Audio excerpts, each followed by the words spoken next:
Hello guys, hello mga ka-Shopee sellers. I'm CJ, again your accountant for today.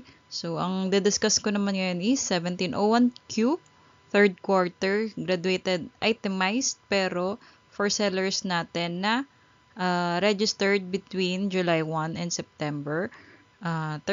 Kasi yung kahapon is yung before July 1. So ito yung mga new sellers natin.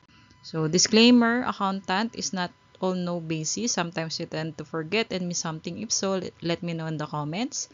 This video was created November 2024. Any regulation after this date may affect the computation. This is your guide only, not your actual filing. For those who opt graduated income tax rate, itemized deduction, and non-VAT po tayo. For sole proprietors and mixed income earners, and for sellers registered between July 1 to September 30. So, sino-sino nga ba ang required mag-file ng 1701Q? Basta ang COR nyo or Certificate of Registration ay may 1701Q dito, required kayong magpasa. So, kailan na filing due date niya? First quarter is nung May 15, second quarter is no August 15. So, third quarter na ngayon, which is, ang due date niya is ngayong November 15. So, ano ba yung mga third quarter? Anong dates ang inclusive of the third quarter? So, meron tayo is July, August, September. So, due date natin ng sales natin na yan is November 15. So, ano yung mga kailangan natin sa discussion natin ito is i-double check natin for latest version in BIR website, yung ating EBIR forms offline, yung 2551Q from our third quarter. So, yun. BIR form 2307 if you have withholding tax, may withhold si Shopee or online platform na withholding tax every completed sales. Tapos, BIR AFA list, data entry validation if you have the 2307. So, etong dalawang to, lagi yang magkadikit. Kapag meron ka neto, required kang magpasa ng ganito. Okay? So, ano ang formula natin for our graduated income tax rate? Sales less cost of sales equals the sales less cost of sales equals the gross income less allowable deduction. Total itemized deduction. Dito tayo. Hindi na muna natin ito pakialaman kasi hindi naman tayo nag-OSD. So, net income for this quarter. Tapos, i-add natin. So, ayan, ulitin ko. So, itong mga ito is for our third quarter lang. Hindi kasama yung second and first quarter. So, kung bago naman kayo, new sellers kayo, nag-register lang kayo ng between July 1 to September 30, panigurado, ito ay wala pa sa inyo. So, third quarter lang to or from the date of registration natin. So, ayan. So, equals to taxable amount, tax due, mag-automatically compute naman to. Pero based to sa ating graduated rate. So, kung meron man tayong mga excess payments, ganyan. Ito yung formula niya. So, tax due, less prior year excess, less tax payments, less creditable tax, less ganyan. Lahat netong 15.5 to 61 is mga pwede nating i-minus kay tax due natin. Para magkaroon tayo ng para makompute ng ating total tax payable.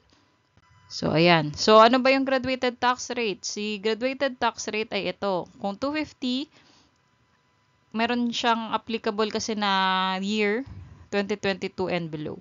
So, 250,000, 250,000 and below, wala tayong tax. Annual net income. So, net income siya or taxable income natin. So, ano na yon? The revenue natin less the expenses. Yun na yung sinasabi netong annual income. So, 250 and above, may 15%. Yan. Basta, tingnan nyo na lang yan. Pero kahit hindi nyo naman to kabisaduhin kasi mag-automatic naman siya sa ating EBRR forms offline. So, ang formula natin dito is yung sales. So, ano nga ba yung sales natin? Siya yung net of sales returns, discounts, and allowances. Basta itong mga returns, itong discounts kay seller lang yan. from the date of registration natin to September 30. So, kung nag-register kayo ng August 13, so ang sales nyo lang na kukunin is August 13 to September 30. So, na-explain ko naman yan sa ating 2551Q.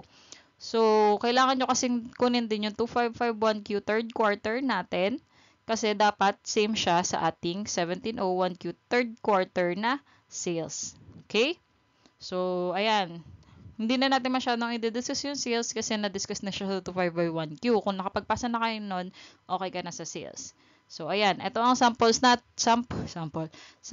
natin is mayroon tayong 2551Q. Again, third quarter to, hindi to second quarter. So, kare-register nyo lang. Dapat wala kayong second quarter. So, third quarter natin to. So, ang nilagay natin is 458,795 ang ating sales. Ayan. So, ang cost of sales naman is yung costs that are directly lang na nag-utilize in producing that revenue, such as the company's inventory, kung ano yung mga puhunan nyo, or yung labor cost, pwede rin siya na directly attributable dun sa binibenta mo. Kumbaga, ito yung pinaka-puhunan mo, ito yung ito yung pinaka main source ng magiging sales mo. Ganon. So, sample, kung t-shirt printing tayo, t-shirt ng cost ng t-shirt at labor, pwede natin yun ilagay. So, kung manufacturing ng dress, yung cost ng tela at yung labor, kung reselling ng sapatos, yung cost lang ng sapatos. Kasi, nagre-resell lang naman tayo, so wala siyang labor. So, kasama ba yung transportation and electricity sa cost of sales natin? Hindi po. Makukumputan mo ba kung magkano yung electricity cost sa bawat isang product na binibenta mo? If no one sagot, hindi siya cost of sales, kasama siya sa allowable itemized deduction. So, ayan.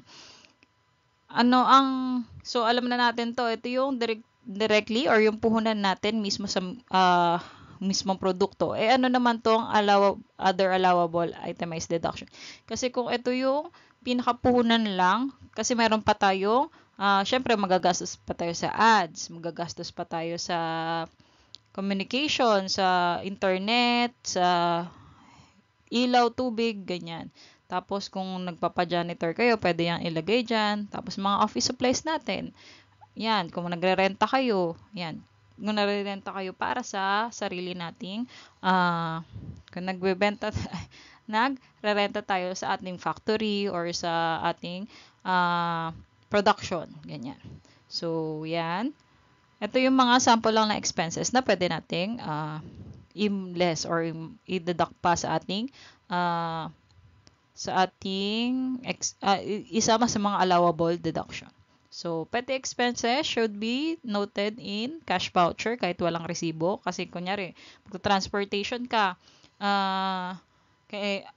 jeep ka lang or tricycle, pwede naman yun. Basta ino-note mo lang lagi doon sa cash voucher mo or petty cash voucher na may ganito ka. Para hindi naman masyadong obvious na saan ka nagpupunta. So, meron destination. Ganyan. So, ayun.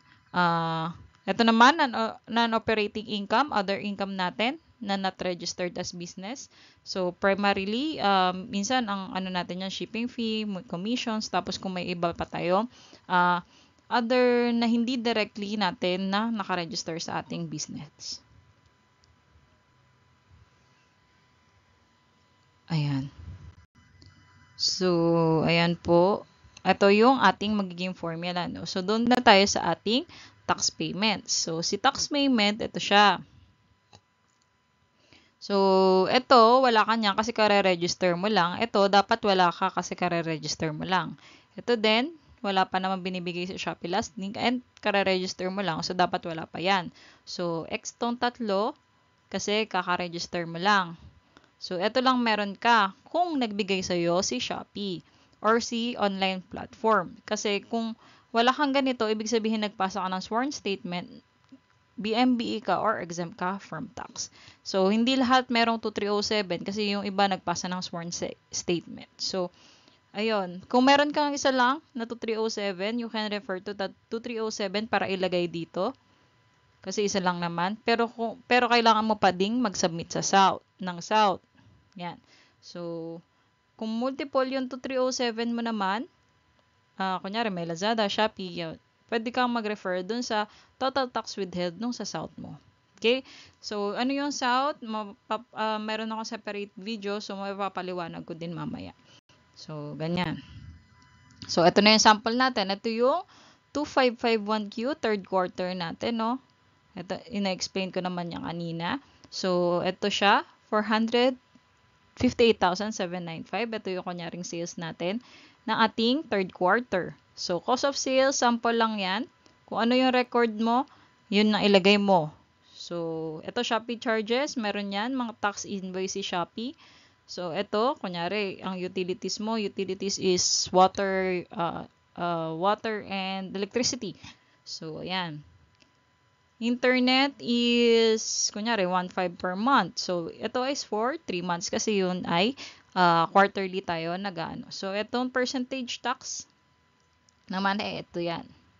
Pwede natin yan i-list din. So, ayan, packaging expenses, transportation, miscellaneous, kung ano yung mga na-record nyo. So, i-compute nyo lang kung magkano yung total niya. So, ayan, hindi nyo makita. Kung ano yung magiging total niya. So, ito naman yung 2307 sample natin. Kunyari, ang winidheld sa atin is 509.90. So, ito yung 509.90 is, ito siya. So, ito yung advance payment natin yan. Advance payment natin kay BIR. So, si Shopee lang yung nag-withheld. Tapos, siya na yung magre-remit netong 5,990 kay BIR. So, parang advance payment natin siya. Kaya maganda na i-claim natin siya kasi na-advance payment na din naman siya. Pero, pwede naman kung ayaw, kunyari, 50 pesos lang naman yan. Sabi ko, ay, parang ayoko nang i-claim yan. Kasi 50 pesos lang naman. Okay lang naman din na hindi i-claim para hindi ka na rin mahirapan sa iyong pagpapasa ng SOUT, pagpapasa ng sa EFS, ganun. So, ayun. So, first muna, i-download and install natin yung BIR forms offline. Pero since meron na kayong dapat na 2551Q, dapat ay alam nyo na to. So, pero kung hindi pa, download nyo lang. Pwede nyo namang i-scan to para mapanood yung video how to download and install. So, ayan. So, dito na tayo sa ating, kung na-download and install na natin, punta tayo dyan sa, ito, as of the nung tiningnan ko, ito yung latest version. So, lalagay mo lang yung details mo dyan. Yan, hanggang sa matapos ka dyan. Details yan ni taxpayer. So, 1701Q V 2018 ang pipiliin natin. Kasi may mga 1701Q lang dyan, walang V 2018. So, V 2018 yung kukunin natin para latest version yung makuha natin. So, pagka V 2018 natin, i-fill up lang natin. Click natin yung fill up. So, kung sole proprietor kayo, ayan, pares lang ang computation kasi ng sole at mix. Kaya, sinama ko na sa isang video. So, kung sole proprietor kayo, nilalagay nyo lang is 2024, third quarter, kasi nga third quarter na ngayon. Then, single proprietor. Then, business income, graduated income tax rate. Then, lagay nyo lang yung mga details nyo dyan. Tapos dito, remember, ito mag-automatic yan. Pero ito hindi pa siya agad automatic. So, i-click mo muna tong itemize deduction. Ayan. So, kapag mixed income earner ka, parehas lang naman na 2024, third quarter, amended ba? No. So, single proprietor, kasi yun yung business mo. Then, pero mixed income earner. So, sino ang mixed income earner? Yung nag-earn ng salary, income. So, empleyado ka at the same time, business owner ka. So, yun yung mixed income earner natin. So, ayan. Ilalagay nyo lang yung details. Tapos, same lang din na graduated tax and itemized deduction. Kumbaga, dito lang talaga siya nagkaiba. Pero yung computation, parehas lang din naman. So, ganyan. So, ito. Sales natin, nakita naman natin yung kanina. Ito, sales. Cost of sales. Ito yung mga computation natin kanina. Sample lang naman yan. Tapos ito is yung total natin. Yan. Then, wala kang ilalagay dito Kasi kaka-register mo lang. Dito, depende sa'yo kung may other income pa, kung wala. Okay lang. So, ano na to second page. So, ito yung sa Schedule 3 naman. Dito natin ilalagay yung sa number 58 yung ating 2307 from the online platform na 5990. Okay? So, dito, dapat wala ikaw. Dito din, kasi kaka-register mo lang. At saka ito. Okay? Kung amended return ka, magkakaroon yan. Ito, wala naman yan. Wala naman yan. So, ganyan. So, ayun.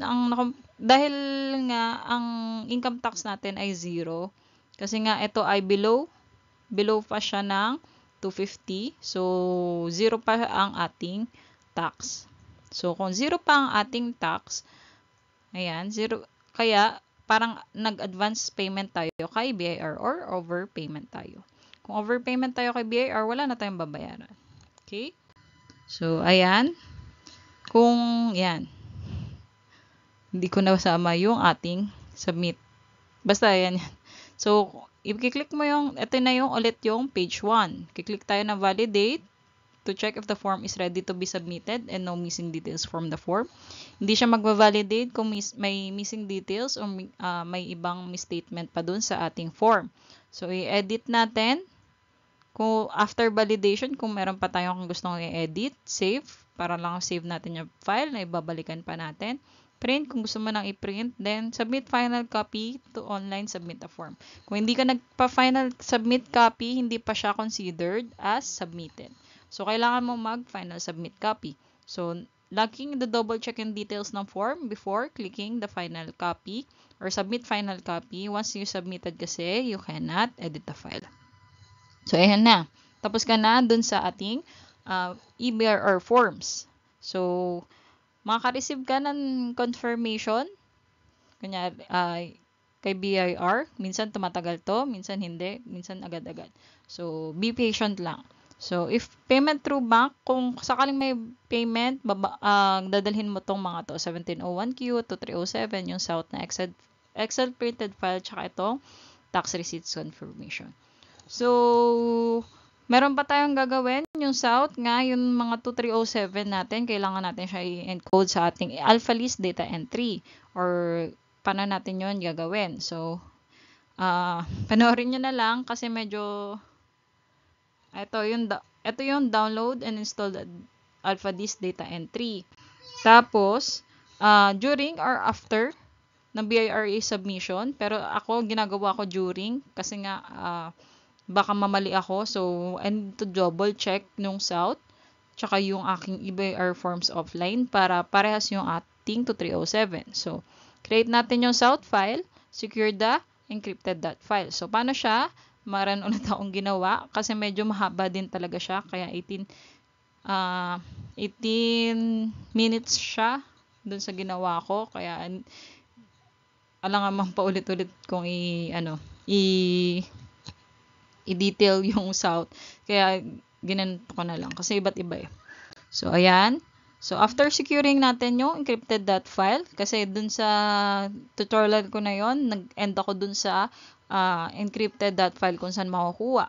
So, send natin yung encrypted file natin kay BIR via email. So, ano yung kukunin natin?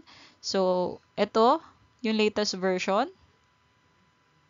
Yan. Tapos, isa-send natin kay to e-submission@bir.gov.ph. Then, subject natin is kay alpha list submission. So, ito ay taxpayer details. Ayan. Taxpayer details yan. So, ayan. Tapos, wag nyo talagang ikakalimutan i-attach yung ating encrypted file. Kasi nga, ito yung i-validate ni BIR. So, ayan. Makaka-receive tayo. First nating marireceive is itong e-submission.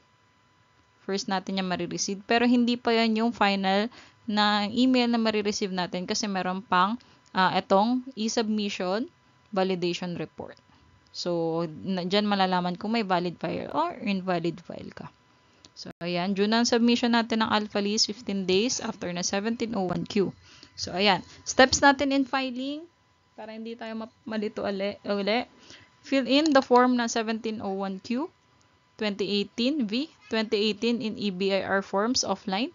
After all the information were filled in, click yung validate para malaman lang natin kung may missing details pa. Tapos, before natin click sana before natin makiklik yung submit final copy, make sure muna natin na yung EBIR forms and SOUT are the same. Ito, sample lang to. So, kung 1990 yung nilagay mo dito sa ating EBIR forms, dapat 1990 din ang total ng ating sa SOUT sa ating alpha list data entry.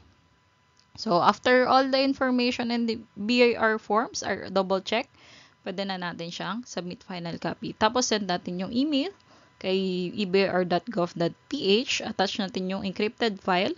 Then, pay tayo ng tax kung meron. Pero kung wala, pwede na yon. Pero meron pa tayong EAFS. Ito, depende kasi kung sino ang pwedeng gumawa nito. So, another video na lang siya. So, ayan, reminder, file and pay, 1701Q, third quarter on time, which is on or before November 15. Submit natin yung SOUT 15 days after. So, ayun. May mga tanong sa ating previous video, no? So, from Margaret, thank you ma'am, malaking tulong. Thank you po. So, ayun. Question lang kung pwede i-caltax yung tax ko sa sinasahod as employee, then ilalagay ko sa bakasya sa disbursement, yung withholding tax ko sa salary as employee. Thank you po, sana masagot. So, mixed income earner siya, itemized. So, for employee salary, hindi natin siya nire-record at hindi sinasama sa reporting ng quarterly.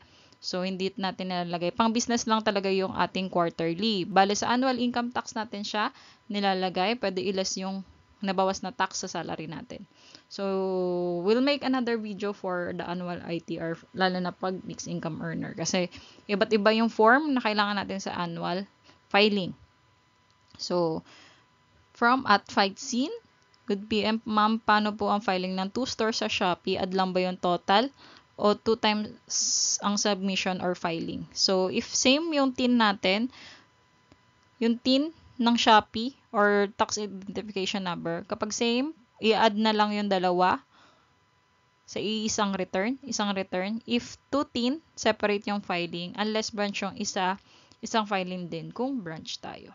So, from at kay Kakraft at Prince, hello, question po, pwede po bang i-amend yung second quarter 1701Q, mali po kami ng filing, di namin nalagyan yung 50 to 51. So, answer natin, pwedeng, basta wala pang letter of authority or LOA from BIR, pwede pang mag-amend anytime, kahit na matagal ka na nakapagpasa, pwede mo pa siyang i-amend, basta wala ka pang LOA from BIR. So, ano yung LOA? Parang letter of authority siya na sa subject ka na niya to audit, BIR audit.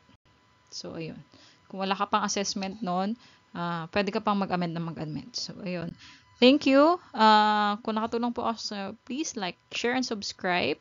Please watch the ads kung meron man. Salamat po. Ang ating YouTube channel is Alt+F Travel. Yun lang. Thank you. God bless. See you until next video natin, which is the OSD. Thank you.